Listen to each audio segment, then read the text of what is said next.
Hello students, so welcome back to my YouTube channel Chemistry Adda. So today we are going to start. हमने देखो chapter 5 का ही हम लोग क्या कर रहे थे, हमने डेल्टन लॉ कर लिया था. ओके उसके बेस पे एक प्रॉब्लम बाकी था सॉल्व करना, दैट इज़ प्रॉब्लम 5.4. क्लियर. तो आज हम देखते हैं प्रॉब्लम 5.4. उसमें बहुत ही इंपॉर्टेंट प्रॉब्लम्स हैं. अब देखो 5.5 और हमने जो ये 5.6 पढ़ा है टॉपिक्स, ठीक है, ये लॉ और ये सब जो पढ़े हैं उसके बेसिस पे आपको न्यूमेरिकल्स ही पूछेंगे एग्जाम में. क्योंकि उसमें साफ बोला है कि न्यूमेरिकल्स आएंगे. आपको उसके लिए डेरिवेशन, या तो वो लोग डेरिवेशन पूछ सकते हैं या तो वो लोग न्यूमेरिकल्स पूछ सकते हैं. आपको दोनों ही अच्छे से प्रिपेयर करना है. क्लियर. चलो, तो 5.4 में आपको neon dioxygen mixture given है. Neon dioxygen mixture contain, neon dioxygen मतलब नियॉन और डाई ऑक्सीजन का मिक्सचर है. नियॉन मतलब क्या, एनी, डाई ऑक्सीजन O2 इनका मिक्सचर है जिसमें 70.6 ग्राम डाई ऑक्सीजन है, 167.5 ग्राम नियॉन है. वो दोनों प्रेजेंट है. If pressure of the mixture of the gas in the cylinder, pressure जो है वो अगर 25 बार है तो क्या, what is the partial pressure dioxygen का और नियॉन का क्या होगा मिक्सचर में, वो पूछा है. आया समझ में. तो वो हमें कैलकुलेट करना पड़ेगा. तो देखो सबसे पहले आपको क्या करना पड़ेगा, नंबर ऑफ़ मोल्स निकालने पड़ेंगे. तो देखो सबसे पहले हम बात करते हैं नंबर ऑफ़ मोल्स की. तो नंबर ऑफ़ मोल्स, ठीक है, नंबर ऑफ़ मोल्स निकालेंगे. तो नंबर ऑफ़ मोल्स किसकी बात कर रहे हैं, डाई ऑक्सीजन की. तो सबसे पहले डाई ऑक्सीजन की बात करते हैं. क्लियर. तो देखते हैं यहाँ पे number of moles dioxygen के लिए निकालना पड़ेगा. दोनों को मिक्स किया है ना हमने, इस वजह से. हमें number of moles dioxygen के लिए निकालना है. तो मोल्स कैसे निकालते हैं बेटा, मैंने आपको बताया था कि M upon capital M, that means given weight upon molar mass. ठीक है, यही नंबर ऑफ़ मोल्स ऐसे ही निकालते हैं. तो गिवन वेट आपका क्या है नियॉन के लिए, सॉरी डाई ऑक्सीजन के लिए, क्योंकि हम मोल्स डाई ऑक्सीजन के लिए बात कर रहे हैं. तो डाई ऑक्सीजन के लिए आपको गिवन है weight 70.6 gram of dioxygen. ठीक है, और उसका आपका मोलर मास क्या होगा, 32. डाई ऑक्सीजन बात करी गई है, मतलब O2 क्या करेंगे, 2 × 16 कर देंगे, 32 आएगा. क्लियर, वो हमने यहाँ रख दिया.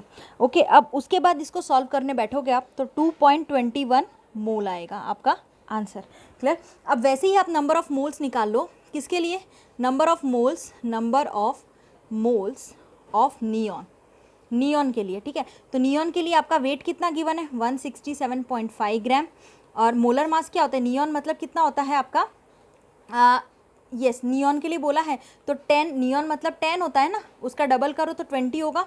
ठीक है, तो आपका आंसर आएगा 8.375 मोल. ओके, ये आपको लर्न रखना है. अब मोल फ्रैक्शन, अब हमें तो क्या चाहिए, देखो हमें तो पार्शियल प्रेशर चाहिए डाई ऑक्सीजन और नियॉन का. तो पार्शियल प्रेशर के लिए मुझे मोल फ्रैक्शन की ज़रूरत पड़ेगी, क्योंकि फॉर्मूले में याद करो मोल फ्रैक्शन आता था. ठीक है, तो हम सबसे पहले क्या करेंगे, मोल फ्रैक्शन की बात करेंगे. मोल फ्रैक्शन दोनों के लिए ऑफ डाई ऑक्सीजन. ठीक है, तो मोल फ्रैक्शन मतलब डाई ऑक्सीजन की बात कर रही हूँ मैं. तो आपको सबसे पहले ये वाला number of the moles of the given substance A, यानी कि यहाँ पे डाई ऑक्सीजन के लिए बात हो रही है तो यहाँ पे पहले उसका नंबर ऑफ मोल लिख देंगे जितना हमने यहाँ पे कैलकुलेट किया था, divide by total number of the moles. Mole fraction का ये फॉर्मूला होता है ना, टोटल नंबर ऑफ मोल्स मतलब ये डाई ऑक्सीजन का और ये नियॉन का, तो प्लस 8.375. इसको आप सॉल्व करने बैठोगे तो 0.21 आपका आंसर आएगा. वैसे ही आपको मोल फ्रैक्शन निकालना है ऑफ नियॉन. ठीक है, नियॉन का निकालेंगे. तो नियॉन में आपका क्या था, ये वाला नियॉन का पर्टिकुलरली 8.375, यानी क्या बोलेंगे सबसे पहले, number of the moles of substance B ले लो सपोज, इसको divide by total number of the moles. तो टोटल नंबर तो देखो ये सेम ही रहेगा, 8.375. क्लियर. इसको आप सॉल्व करोगे तो 0.79 आ जाएगा. इतना समझ में आया. और आप लोग पता है क्या कर सकते हो इसको निकालने के लिए, आप एक चीज़ याद रखना, मोल फ्रैक्शन जो होता है XA + XB that is equal to 1 होता है. मतलब कि नंबर ऑफ द मतलब mole fraction for the substance A and for the substance B, उसका सम करते हैं तो 1 आता है. ये आपका फॉर्मूला होता है, ये आपको याद रखना होता है कि मोल फ्रैक्शन में जब भी आप दो सब्सटेंस के लिए प्लस करते हो तो ऑलवेज सम जो होता है मोल फ्रैक्शन का वो 1 ही आता है. तो आप पता है इसको कैसे निकाल सकते थे, मैं आपको बताऊं. आप इसको है ना, आपको अगर एक का मोल फ्रैक्शन पता चल गया 0.21, तो आप क्या कर सकते हो, एक का मोल आपको पता है 0.21, तो 1 माइनस 0.21 करके करोगे तो भी आपका 0.79 आपका आंसर आ जाएगा। इसके बेसिस पर भी वो भी आपको गिवन है। सो ये भी आप कर सकते हो और आप ऐसे भी निकाल सकते हो, दोनों है, सेम ही मेथड है। क्लियर हो गई बात? तो याद रखना। इसके बाद देखो क्या होगा, इसके बाद हमारे पास देखो मोल फ्रैक्शन आ गया था। अब हम पार्शियल प्रेशर की बात कर रहे हैं, पार्शियल प्रेशर, ठीक है ना, पार्शियल प्रेशर। तो partial pressure of a gas, ठीक है। तो उसके लिए आप क्या जानते हो, mole fraction into total pressure. यही था डेल्टन लॉ में पढ़ा था, याद करो। Mole fraction into total pressure होता था ना पार्शियल प्रेशर का फॉर्मूला, याद है। फिर अब पार्शियल प्रेशर किसका निकाल रहे हैं, PP, partial pressure of oxygen. पहले ऑक्सीजन का देख लेते हैं। तो ऑक्सीजन के केस में क्या होगा, 0.21 into 25 bar, that is equal to 5.25 bar. अब देखो क्यों 25 बार लिया, अब ये तो हमारे पास आ ही चुका था, 0.21 तो आ चुका था। क्लियर, डाई ऑक्सीजन का मोल फ्रैक्शन वो यहाँ पे पुटअप कर दिया, और इनटू टोटल प्रेशर, तो टोटल प्रेशर आपको 25 बार क्वेश्चन में गिवन था, तो वो यहाँ पे पुटअप कर दिया, तो पार्शियल प्रेशर निकल गया ना। वैसे ही आप पार्शियल प्रेशर किसके लिए निकाल सकते हो, पार्शियल प्रेशर ऑफ नियॉन, ठीक है। तो नियॉन के लिए भी क्या होगा, ये 0.21 था तो नियॉन के लिए 0.79 आया था, इंटू 25, ठीक है, दैट इज इक्वल टू 19.75 बार आपका आंसर हो जाएगा। तो ये था आपका क्वेश्चन, किसके बेसिस पे था, डेल्टन्स लॉ के बेसिस पे, जो कि एक क्वेश्चन फिक्स आता है पार्शियल प्रेशर वाला। क्लियर, जो कि इसमें सब देखो, इसमें सब आ गया ना, मोल फ्रैक्शन भी हमने निकाला, नंबर ऑफ मोल्स भी निकाले, और फिर पार्शियल प्रेशर भी कैलकुलेट किया according to the Dalton's law. Clear, तो ये आपका हो गया टॉपिक डेल्टन लॉ वाला। अब हम डायरेक्ट 5.9 पे जाएंगे, जिसमें आपको कुछ गैसेस के बारे में पढ़ना है, ठीक है। सो बच्चों, अब जो हमारा टॉपिक है that is the last topic of this chapter, behaviour of real gases, deviation from ideal gas behaviour. वो दोनों चीज़ें हम देखेंगे, रियल और आइडियल गैस का क्या डिविएशन, क्या रोल। तो यहाँ पे देखो, हमने थ्योरेटिकल मॉडल देखा था गैसेस का, जिसमें आप देख सकते हो बहुत ही अच्छे से देखा था, जिसमें हम एक्सपेरिमेंटल ऑब्जर्वेशन देख चुके थे। डिफ़िकल्टी जो भी अराइज हुई थी when we try to test how far the relation, जब हमने देखा था PV is equal to NRT के बारे में, आइडियल गैस इक्वेशन। तो रिप्रोड्यूस एक्चुअल में ये प्रेशर वॉल्यूम टेम्परेचर रिलेशनशिप है गैसेस का। अब इनको टेस्ट करना है प्लॉट में, यानी ग्राफ में। तो क्या करेंगे, PV versus P plot of gases, मतलब देखो PV वर्सेस प्रेशर, यानी pressure volume, PV versus P plot of the gases, because at constant हमारा टेम्परेचर है, ठीक है। अब यहाँ पे क्या बात करेंगे एट कांस्टेंट टेम्परेचर पे, so PV is equal to NRT जो हमने अभी देखा, उसके बेसिस पे we can plot the graph to test PV is equal PV versus P plot of gases, because at constant temperature पे PV will be constant. Boyle's law according to PV versus V graph to all pressures के लिए हम straight line graph याद करो था, जिसमें x axis से parallel होता था, जो कि मैं आपको अभी एक ग्राफ बताती हूँ, वो हम ग्राफ यहाँ पे प्लॉट करेंगे। तो वो ग्राफ जब हम प्लॉट करेंगे तो उसमें आपको कंस्ट्रक्शन देखने को मिलेगा, एक्चुअल डेटा सेवरल अलग अलग गैसेस के एट 273 केल्विन पे। तो देखो मैं आपको अभी बता रही हूँ PV वर्सेस V का ग्राफ, ठीक है। तो ज़रा ध्यान से समझना इसको, ये प्रेशर है हमारा, ये PV प्रेशर वॉल्यूम, ठीक है, और ये हमारा 0 पॉइंट, ओके। अब यहाँ पे हमें क्या करना है, ये आइडियल गैस यहाँ पे बन जाता है, ये आपका आइडियल गैस। अभी देखो ध्यान से स्टार्ट करते हैं हम। तो यहाँ पे जो गैसेस होती है, जैसे मान लो कोई भी दो गैसेस हमने ले लिया है, H2 है, हीलियम ले लो, ये H2 ये हीलियम, ठीक है। दो ऐसे अलग अलग गैसेस ले लिए, और एक इसके जस्ट नीचे CO, और एक इसके जस्ट थोड़ा डिविएट करता है, यस, ये जो डिविएशन बताता है कुछ स्टेप में जाता है CH4, ओके। हाँ, तो देखो इसमें आपको क्या करना है बेसिकली, ये थोड़ा आप अच्छे से बनाना एग्ज़ाम में, यस। तो देखो अब आपको क्या करना है, ये जो हमने ग्राफ ड्रॉ किया है उसमें एक चीज़ समझो कि हम यहाँ पे देख सकते हैं कि हमारा एक आइडियल गैस का फॉर्मेशन है H2 हीलियम CO CH4 का। अब इसमें it can be seen easily that at constant temperature यानी कि हमारा टेम्परेचर कैसा है, कांस्टेंट। उसमें हमने देखो टेम्परेचर हमारा कहीं नहीं आ रहा, दैट मीन्स इट्स कांस्टेंट। तो पीवी वर्सेस वी का जो पीवी वर्सेस पी का जो प्लॉट हमने रियल गैसेस के लिए, ये जो हमने ग्राफ प्लॉट किया है वो रियल गैसेस के लिए it is not a straight line, यानी कि ये एक्चुअल में रियल गैसेस के लिए नहीं बना क्योंकि it's not a straight line. So for the real gases it is not a straight line. यहाँ पे there is a significant deviation from the ideal behaviour. देखो कुछ ना कुछ सिग्निफिकेंट हमें डिविएशन देखने को मिल रहा है, वो भी उसके आइडियल बिहेवियर की वजह से। जैसे कि यहाँ पे आइडियल गैस पे ही वो एक पॉइंट है जहाँ पे सारे gases PV equal to NRT की मैं बात कर रही थी, ये एक आइडियल पॉइंट है उनका। ये दो गैसेस स्ट्रेट लाइन और उसके बाद कुछ डिविएशन हमें देखने को मिल रहा है due to the ideal behaviour. Clear?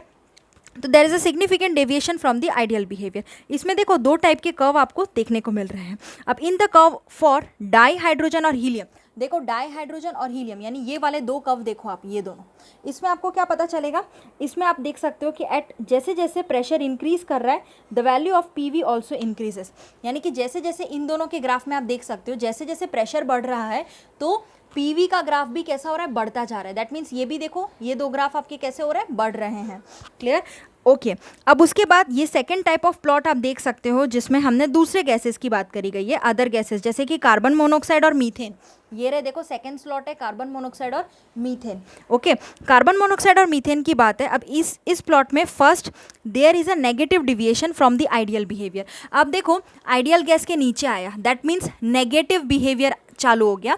Negative behaviour, there is a negative यानी हमारे पास नेगेटिव बिहेवियर और हम कह सकते हैं negative deviation ideal behaviour from their ideal behaviour.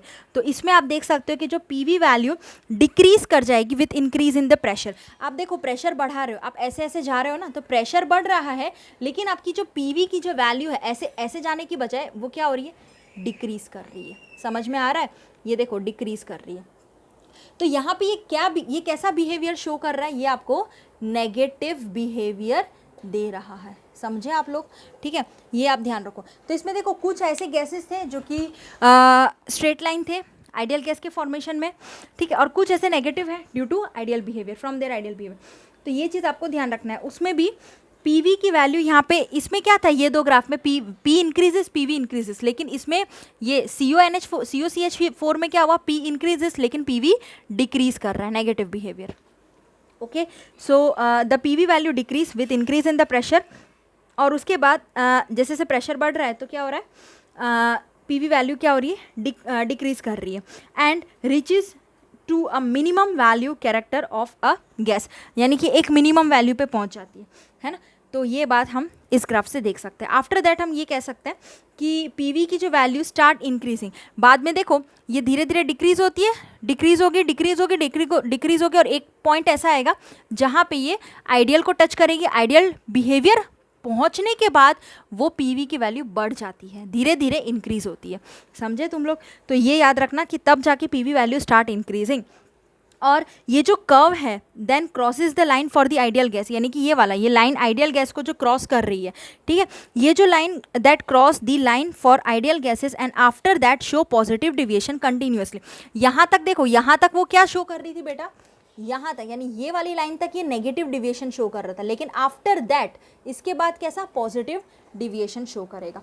ठीक है, तो कंटिन्यूअसली। और ये हम देख सकते हैं that real gases do not follow ideal gas equation. याद रखना real gases ideal gas equation follow नहीं करता perfectly under all conditions. Clear? तो ये था आपका ये वाला ग्राफ। क्लियर? अब इसके बाद एक और ग्राफ है जिसमें मैं आपको रियल और आइडियल दोनों के बारे में बताऊंगी, तो वो देख लेते हैं ज़रा क्या है। यहाँ पे ये एक और ग्राफ है जो कि मैं आपको बताने वाली हूँ। Deviation from ideal behaviour also become apparent when pressure versus volume plot is drawn. ये जो आइडियल बिहेवियर का जो डिविएशन हम देख रहे हैं वो भी हमें कहीं ना कहीं इजीली देखने को मिलता है, जहाँ पे प्रेशर वर्सेस वॉल्यूम का आपको ग्राफ यहाँ पे गिवन है। तो यहाँ पे प्रेशर वर्सेस वॉल्यूम का जो ग्राफ है प्लॉट किया है एक्सपेरिमेंटल डेटा, मतलब देखो आइडियल गैस मतलब इक्वेशन के बेसिस पे थ्योरी पढ़ने के बाद हम देख चुके हैं आइडियल गैस की इक्वेशन, लेकिन यहाँ पे रियल गैसेस मतलब एक्सपेरिमेंटल डेटा जिसको हम रियल गैस की बात करते हैं। एक्सपेरिमेंटली कोई देखें तो वो रियल गैस में आएगा, थ्योरेटिकल देखें तो आइडियल गैस में आएगा। एक्सपेरिमेंटल डेटा यानी real gas and that theoretical calculated from the Boyle's law हमने देखा, that is what from ideal gas that should coincide करेगा, मतलब आपस में जुड़ेगा। ये आपको फिगर गिवन है जिसमें आप ये ग्राफ प्लॉट्स देख सकते हो।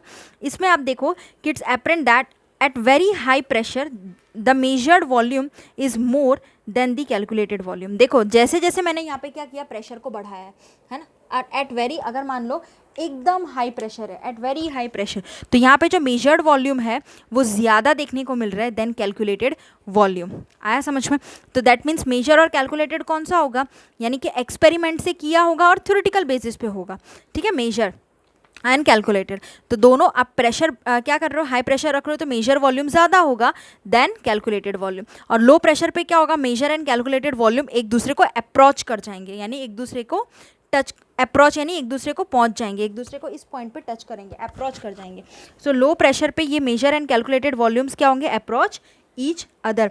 तो ये आप देख सकते हो यहाँ पे कि real gases do not follow, यहाँ पे रियल गैसेस फॉलो नहीं हो रहा. So Boyle's law, Charles law, Avogadro law perfectly यहाँ पे बताता है सभी कंडीशन में. एक क्वेश्चन यहाँ पे ये अराइज होता है कि why do gases deviate from the ideal behaviour. अभी देखो यहाँ पे ये पॉइंट जो यहाँ पे मैंने बताया था, जहाँ पे ये अप्रोचिंग पॉइंट है, जहाँ पे इजीली अप्रोच कर जाता है जब भी लो प्रेशर होता है, तो है ना. अब यहाँ पे ये चीज़ समझो आप कि एक क्वेश्चन ये होता है कि क्यों गैसेस डिविएट करते हैं फ्रॉम आइडियल बिहेवियर, जैसे मैंने आपको पहले बताया. और ऐसे बहुत सारे, ऐसे कौन कौन से कंडीशन है जहाँ पे under which the gases deviate from ideality, ideality के बिहेवियर पे गैसेस डिविएट करता है. सो इसके जो है ना कुछ कुछ मेन पॉइंट्स है, ये आपके 2 क्वेश्चन ऐसे अराइज होते हैं, उसको आपको आंसर देना होता है. क्लियर, समझ में आ रही है बात?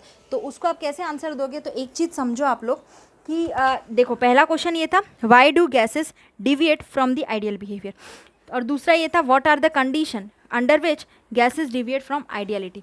तो उसके आंसर्स के लिए आपको पहले क्वेश्चन आपको देखना पड़ेगा, पोस्टुलेट्स, उसमें भी आपको काइनेटिक थियरी वंस अगेन वापस अच्छे से देखना पड़ेगा, जिसमें हमने 2 एजम्पशंस लिए थे काइनेटिक थियरी.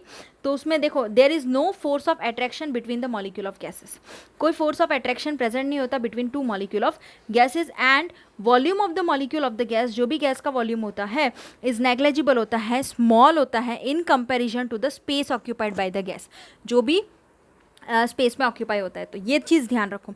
तो एक चीज़ आपको ये बात पता है इन दोनों में से कि why do gases deviate from the ideal behaviour. तो क्यों गैसेस डिविएट कर जाती है आइडियल बिहेवियर से, जो हमने अभी देखा, क्योंकि क्या था, डिविएशन क्रिएट हो रहा था, प्रेशर बढ़ रहा था, पीवी डिक्रीज. तो ये तो बात समझ में आई. लेकिन what are the condition under which gases deviate from ideality. अब ऐसी कंडीशंस तो क्या कौन कौन सी है, तो आप ये कह सकते हो कि इसमें ऑप्शन कौन सा करेक्ट होगा, तो ऑब्वियसली ऑप्शन ए करेक्ट होगा. क्यों? क्योंकि हमारे पास 2 एजम्पशंस हैं, जिसमें मैं आपको क्या बता रही हूँ कि no force of attraction between the molecule of gas, और दूसरा वॉल्यूम्स जो होते हैं, मॉलिक्यूल्स के जो वॉल्यूम्स होते हैं, जो भी हमारे क्या है गैसेस है, तो दैट इज़ जो भी हमारे पास मॉलिक्यूल्स है, गैस है, वॉल्यूम जो है दैट इज़ नेग्लेजिबल होता है, स्मॉल होता है.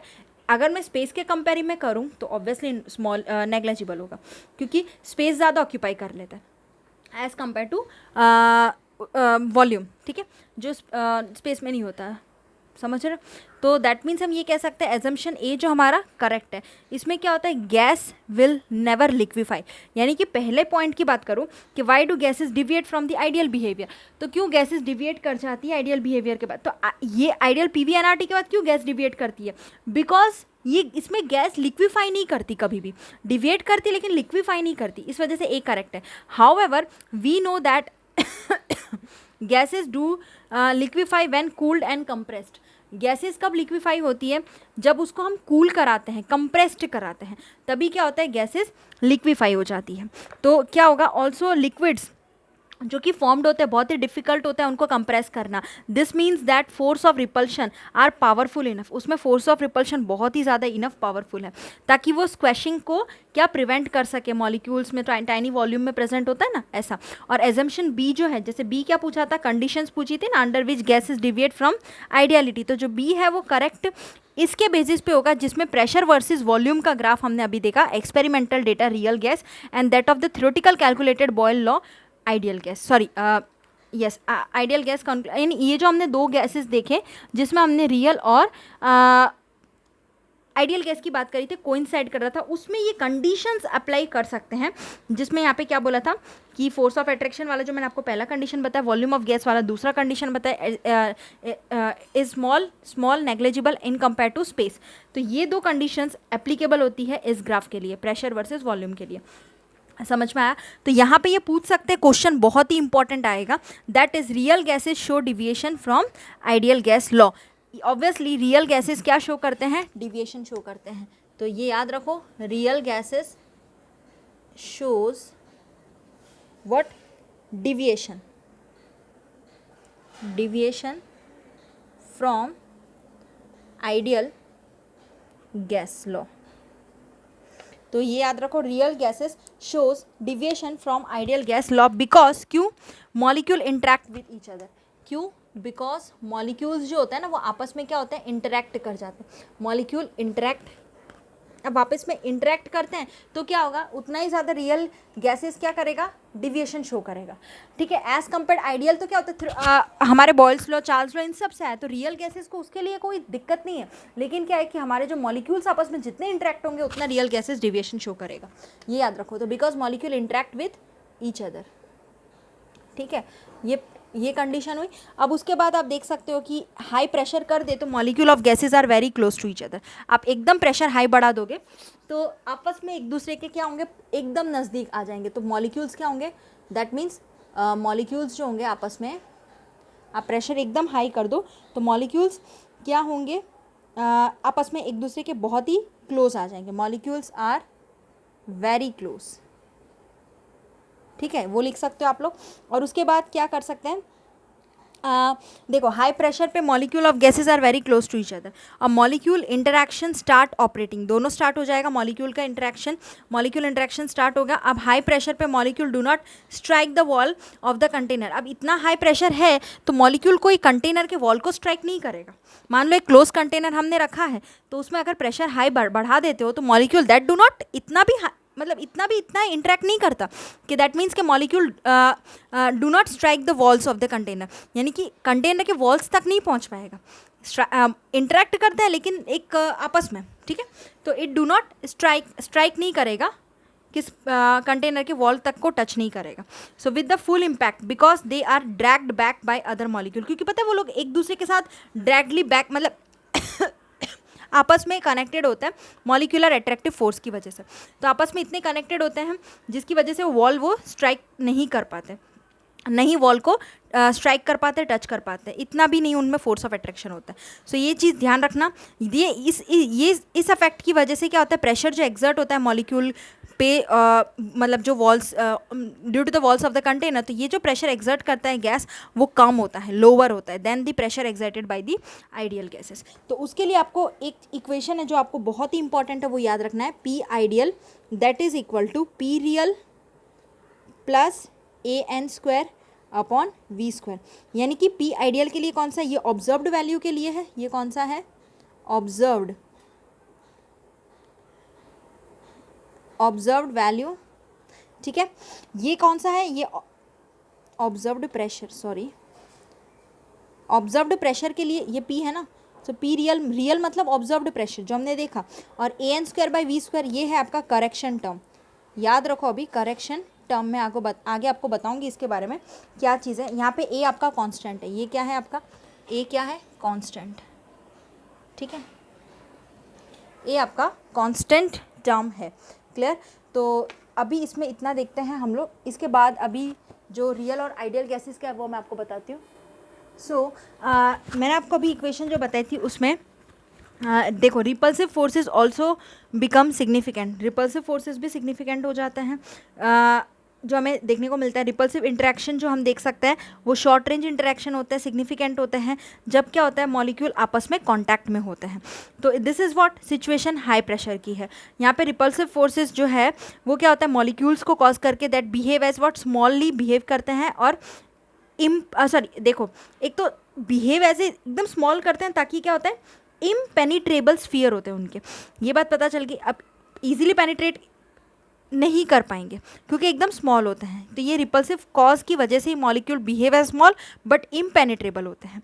यहाँ पे ये जो वॉल्यूम ऑक्यूपाई कर रहे हैं मॉलिक्यूल्स वो क्या होते हैं, सिग्निफिकेंट कब होंगे, because instead of moving in volume V, अब V के बजाय अगर देखो तो ये क्या करते हैं, रेस्ट्रिक्ट करते हैं VNB वाले को, VNB रिलेशनशिप को। तो जहाँ पे NB अप्रॉक्सीमेटली आपका total volume occupied by the molecule, NB मतलब total volume occupied by molecule, कितना वॉल्यूम ऑक्यूपाइड कर रहे हैं मॉलिक्यूल देमसेल्स। तो B आपका कांस्टेंट होता है उधर भी।